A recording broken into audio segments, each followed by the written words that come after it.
Money. Some of us have it, some of us don't, and let's be honest, most of us are just endlessly chasing it. We've all been taught to view money as this cold, hard science, right? We think it's all about numbers, spreadsheets, and complex math equations you just need to crack. But today, in this explainer, we're going to completely deconstruct that illusion. Because the truth? It's much darker, much more human, and honestly, infinitely more fascinating. Let's dive in. People do some crazy things with money, but no one is crazy. I want you to really let that sink in for a second. The life-altering financial decisions we make, they are rarely made while staring at a calculator. They happen around the dinner table. They're driven by our ego, our pride, our hidden fears, and our incredibly complicated personal histories. Financial success isn't really about what you know. It is entirely about how you behave. Section 1. The illusion of rationality and decoding your financial DNA. You see, we're all living in completely different financial realities, and they're largely dictated by exactly when we were born. Think about it. If you were born in 1970, your teens and 20s were defined by this explosive 10-fold increase in the stock market. So your brain is hardwired to see the market as a place of endless opportunity. But what if you were born in 1950? Well, you sat there and watched the stock market do absolutely nothing for your most formative years. Born in the 60s, you've got a deep ingrained fear of high inflation. Born in the 90s, you probably barely think about inflation at all. And this timeline totally shapes our worldview. We aren't crazy when we make these seemingly irrational financial choices. We're just acting on the deeply personal information and life experiences that we hold at any given moment. Every single decision you make makes perfect sense to you and your specific, personal story at the exact time you make it.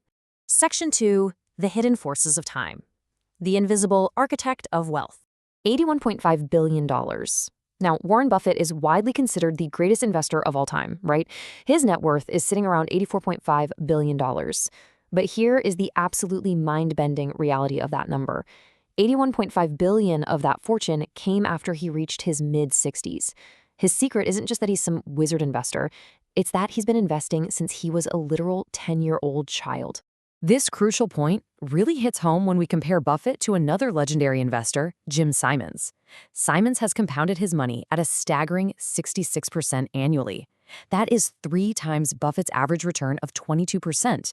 Yet, Simons' net worth is $21 billion, which is about 75% less than Buffett's. So how is that mathematically possible? Well, it's possible, because Simons didn't hit his investing stride until he was 50 years old. He simply had less than half the time to let his money compound.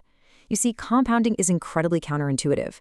This is exactly why stopping early or blowing your early income in your 20s on flashy cars and expensive trips literally destroys the mathematical miracle of time. Time, not just high returns, is the true secret architect of unprecedented wealth. Section 3. Surviving the long tail. The ghosts of risk and luck.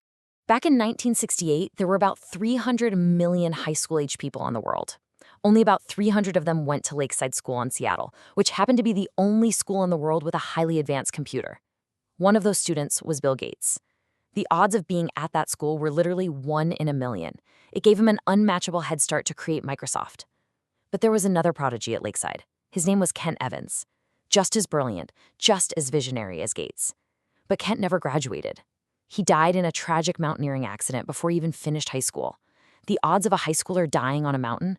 Exactly 1 in a million. And this is the profound reality of success and failure. Luck and risk are close siblings. They're like the wind and the waves that completely determine the course of a sailboat. You can control the rudder, sure. You can trim the sails, but ultimately, the speed and the direction of your life are heavily influenced by massive external forces. Keeping this perspective brings a really necessary humility to how we view our own financial wins and our losses. Because the world is driven by these unpredictable forces, we have to look at what actually creates massive fortunes. Take Heinz Berggruen. He was one of the most successful art dealers in history, selling a collection for over 100 million euros back in 2000. His secret? He just bought massive quantities of art. 99% of it turned out to be nearly worthless, but he held on patiently for that tiny 1% that turned out to be painted by Picasso. These are called long tails, where a tiny number of events drive the vast majority of outcomes. And this brilliantly illustrates how the world of business really works. Look at Jeff Bezos. He wasn't ruined by the disastrous failure of the Amazon Fire Phone because the long tail successes of Amazon Prime and AWS covered it exponentially. Or think about that brilliant Netflix comedy special you love. It's really just the 1% of jokes that actually survived years of failed, agonizing trial and error in dingy clubs. Even Warren Buffett made his immense fortune of just 10 incredible stocks out of the 500 he picked. You can literally be wrong half the time and still win spectacularly over the long run. Section 4. Paying the invisible fee, the true cost of the market. Okay, imagine you want a car. You basically have 3 choices. 1, buy it new. You pay a high price, but you get a great car. This is like accepting the stock market's volatility for a 12% return. 2, buy it used. Lower price, but a lower reward, like a safe bond yielding maybe 4%. Or 3, you try to steal the car. You want the brand new car, but you refuse to pay for it. In the stock market, this is what millions of people do every single day. They try to time the market. They jump in right before a boom and try to sell right before a crash, hoping to get high returns without paying the price. And honestly, it almost always ends in total disaster. Because the price of investing isn't measured in dollars and cents, the admission fee to massive, long-term wealth is paid in volatility, in gut-wrenching fear, and endless uncertainty. When you're climbing a mountain, the cuts, the bruises, and the exhaustion, they aren't a mistake. They're the price of reaching the peak. If you view market drops as a fine for doing something wrong rather than a fee for playing the game, you're never going to survive the climb. Section 5. The true meaning of wealth. Unmasking the illusion. You know, we are deeply conditioned by society to mix these two concepts up. Being rich is what you can see. It's the current income, the Lamborghini, the diamond rings on social media. But often, it's fueled by high debt and people living dangerously beyond their means. Being wealthy, on the other hand, is completely hidden.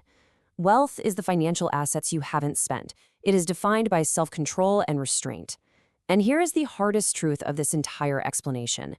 The absolute only way to actually be wealthy is to not spend the money that you have. So why do we even want this hidden wealth? What does the data actually tell us? Well, when mapping the predictors of human well-being, your salary barely registers. The size of your house? It's moderate. But having control over your time, that is the absolute highest predictor of a positive, happy life. Pursuing money without prioritizing time is just like trying to fill a bucket with a giant hole in the bottom. The key to happiness is the ability to do what you want, when you want, with who you want, for as long as you want. Time freedom is the highest, most beautiful dividend that money can possibly pay. It really is the ultimate goal. Yet so many people completely miss it because they get trapped on the hedonic treadmill. They constantly move the goalposts. Think of the tragic tales of ultra-wealthy men like Bernie Madoff or Rajat Gupta. These guys were billionaires. They already had it all, the money, the power, the time, but it was never enough. They couldn't stop running on that treadmill, eventually resorting to federal crimes just to get a little bit more, completely destroying their lives in the process. Which leaves us staring at the ultimate question. The pursuit of wealth can easily become a never-ending ladder that consumes your entire life if you don't define the top rung. So as you look at your own financial DNA, your own portfolio, and your own relationship with time and risk, ask yourself honestly, do you truly know when enough is enough?